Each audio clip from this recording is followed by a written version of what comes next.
if you could tell us the genesis of you pursuing this story. I read somewhere that you were doing study. I mean, you were researching the refugee situation in Europe. Yeah, I was trying to find a way to do a film about the migration crisis in southern Italy, in Lampedusa. The boats that come across the Med.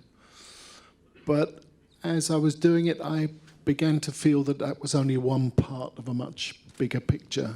And that bigger picture really was this unprecedented shift in our politics to the right and beyond, the hard right, the populist right. And that's something that you can see all over Europe. At the moment, 3 weeks ago, a party with strong neo-Nazi roots now holds the balance of power in Sweden. You have something pretty close in Austria. You have authoritarian governments in Hungary and Poland, obviously a hard right party now in Italy as of a few months ago. France obviously has a very considerable problem. The UK has a considerable problem. In fact, you're probably the only country. Oh no, you have a few problems here too. No, we have problems of our own. Cheap crackers.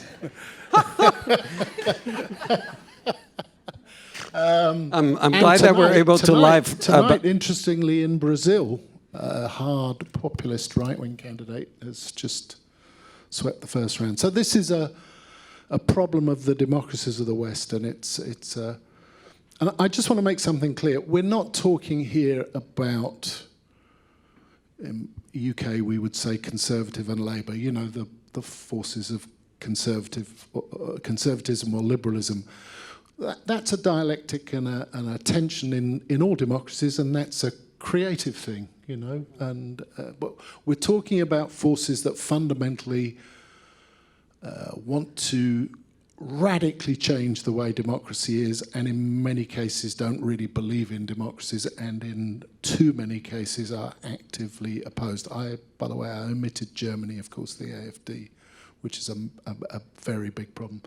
So the issue is democracy or anti-democracy, and this is something that we haven't seen since the 1930s. So I wanted to make a film about it, and that took me to the... But I mean, how did you go from Italy, the refugee crisis, and then landed in Norway? Well, because if you look at the world, I think what we're looking at is these things are a response to globalization. Globalization is obviously backed up with technological change, is destabilizing our world. It's destabilizing liberal democracy, if you can call it that, because it's creating great inequalities and instabilities, and you can see that since 2008. It's giving us economies that are low growth in the main, and more particularly stagnant wages, and also it's driving these unprecedented population movements, and these factors all together are causing large numbers of people to start to feel like democracy is not working, and that's a phenomenon that we haven't faced. And the significant moment for me was when I started to think about Breivik, and I sat down one day in the office and read his testimony in court, which we use a piece of here. And, he talks about, he's an intelligent man, by the way, he has obviously a coherent point of view, despicable though it is. But that analysis, the betrayal by the elites and the sham of democracy and enforced multiculturalism and loss of identity and all the rest of the ragbag of prejudices that he parades, that in 2011-12 would have been considered on the far margins of politics. But today, or whenever it was, a year, 18 months ago when I was reading it, all of these populist right-wing politicians talk like that. That's their argument. That's their worldview. Steve Bannon says exactly those things. He's going around Europe right now, meeting and mobilising the far right in Europe, literally, as we speak.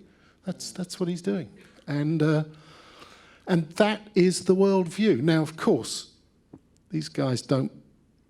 It would be unfair to suggest that they agree with what Breivik did. Of course, they don't. But that's not the point. The point is, this is the dominant argument now in politics in the West, and it's got profound implications, I think, as we move forward.